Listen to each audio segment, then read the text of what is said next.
అందరికీ నమస్కారం అండి. భారతదేశానికి స్వతంత్రం వచ్చి 76 ఏళ్ళు అవుతుంది.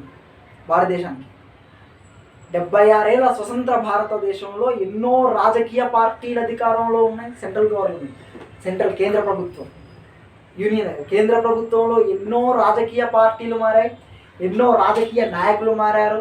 మన తెలుగు రాష్ట్రాలలో ఎన్నో రాజకీయ పార్టీలు మారాయి, ఎన్నో రాజకీయ నాయకులు మారారు ఈ 76 ఏళ్ళ స్వతంత్ర భారతంలో. కానీ ఇన్ని సంవత్సరాలు అయింది కదా, ఈ రాజకీయ నాయకులు మారుతున్నారు, వస్తున్నారు, కొత్త వాళ్ళు వెళ్తున్నారు, కొత్త పార్టీ అవుతుంది, కొత్త పార్టీ వస్తున్నాయి. కానీ ఇంకా మన దేశంలో ఇంకా మారనివి, ఇంకా ఎందుకు అసలు మన దేశం ఇంకా అభివృద్ధి చెందలేకపోతుంది? ప్రపంచంలో మన పక్కన ఉన్నటువంటి చైనా ఎడ్యుకేషన్ పరంగా చైనా అభివృద్ధి చెందిన దేశం. ఎడ్యుకేషన్ పరంగా వివిధ ఉపాధి అవకాశాలు ఇవ్వడంలో అమెరికా కూడా. ఇట్లా అమెరికా, చైనా ఇట్లా చెప్పదగ్గ దేశాలన్నీ అభివృద్ధి. మన దేశానికి 76 ఏళ్ళు ఇంకా స్వతంత్రం వచ్చి ఇన్ని రాజకీయ పార్టీలు, ఇన్ని రాజకీయ నాయకులు ఇంతమంది మారారు కదా, ఇంకా మన దేశంలో మారనివి వీళ్ళు మారుతున్నారు. కానీ మారని మాత్రం ఇంకా చాలా ఉన్నాయి. ఆ మారనివి ఇంకా ఏంటంటే విద్యా వ్యవస్థ. ఫస్ట్ వన్ విద్యా వ్యవస్థ. అప్పటి నుంచి ఇప్పటిదాకా అసలు స్వతంత్రం వచ్చిన కొత్తలో ఎడ్యుకేషన్ బాగుంది భారతదేశంలో. అప్పుడు విద్యా వ్యవస్థ కొంచెం బాగానే ఉంది. రాను రాను ఆ విద్యా వ్యవస్థ చదువుకోవడం నుంచి చదువును కొనడం దాకా వచ్చింది. ఆ కొనే చదువు కూడా బట్టి పట్టడం చదువు దాకా వచ్చింది, అక్కడి దాకా వచ్చింది. అట్లా ఎడ్యుకేషన్ నాశనం అయిపోయింది, ఎడ్యుకేషన్ మారలేదు. రెండవది వైద్యం. ఇంకా వైద్యానికి ప్రభుత్వ ఆసుపత్రులు మన ఇండియాలో ఏ విధంగా ఉన్నాయో మన అందరికీ తెలుసు, ప్రైవేట్ ఆసుపత్రులు ఏ విధంగా ఉన్నాయో మన అందరికీ తెలుసు. వైద్యం కూడా ఈనాటికి కూడా సరైన కొన్ని లక్షల మంది ప్రతి సంవత్సరం అనారోగ్యం కారణంగా బీదవుతున్నారు, సరైనటువంటి వైద్యం అందక. వైద్యం. మూడవది ముఖ్యమైనది అవినీతి, కరప్షన్. భారతదేశం స్వతంత్రం వచ్చినప్పటి నుంచి ఇప్పటిదాకా బహుశా ఈ కరప్షన్ అనేది, అవినీతి అనేది అప్పటి నుంచి ఇప్పటిదాకా జరుగుతూనే ఉంది. కరప్షన్ ప్రతిరోజు ఏదో రకంగా చూస్తూ ఉన్నాం. ఈ మధ్య భారతీయుడు 2 సినిమా ట్రైలర్ వచ్చింది, మీరు బహుశా చూసారు. ఆ సినిమాలో కమల్ హాసన్ ఒక డైలాగ్ అంటాడు అనమాట, స్వతంత్రం వచ్చింది మనకు, రెండవ స్వతంత్ర యుద్ధం ఏంటంటే అవినీతి. భారతదేశంలో అవినీతిని నిర్మూలించడం, ఇది రెండవ స్వతంత్ర యుద్ధం. స్వతంత్రం కోసం యుద్ధం చేశాం కదా, అది మొదటి స్వతంత్ర యుద్ధం. తర్వాత రెండవ స్వతంత్ర యుద్ధం ఏంటంటే కరప్షన్, అవినీతి లేని భారతదేశాన్ని చేయడం అని కమల్ హాసన్ నా సినిమా డైలాగ్ చెప్తున్నాను. అట్లా ఇంకా ఇప్పటిదాకా కూడా కరప్షన్ భారతదేశంలో ఉంది. ఇది మూడవది.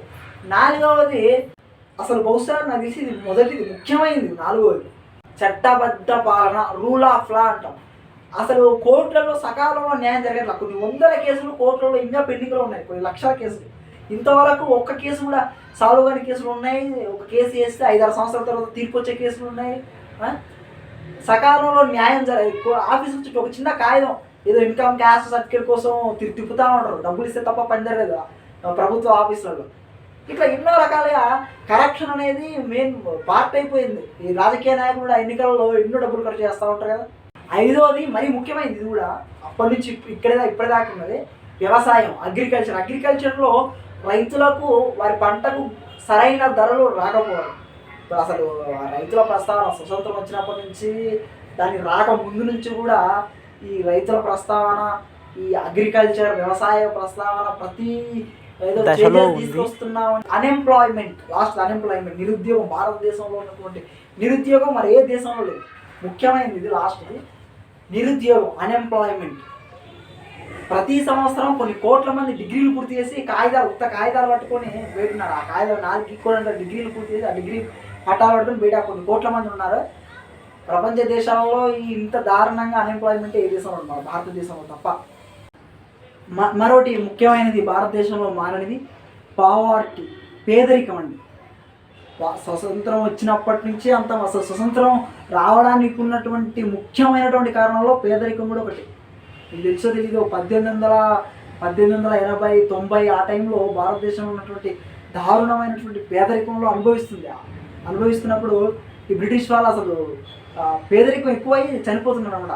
సరిగ్గా అందాక భారతదేశం అభివృద్ధి చెందాం. ఇప్పుడు మాట్లాడుకున్నటువంటి ఇవేవి స్వతంత్రం వచ్చినప్పటి నుంచి ఎన్నో రాజకీయ పార్టీలు మారాయి, ఎంతోమంది రాజకీయ నాయకులు మారినవి ముఖ్యమైనవి ఇవి.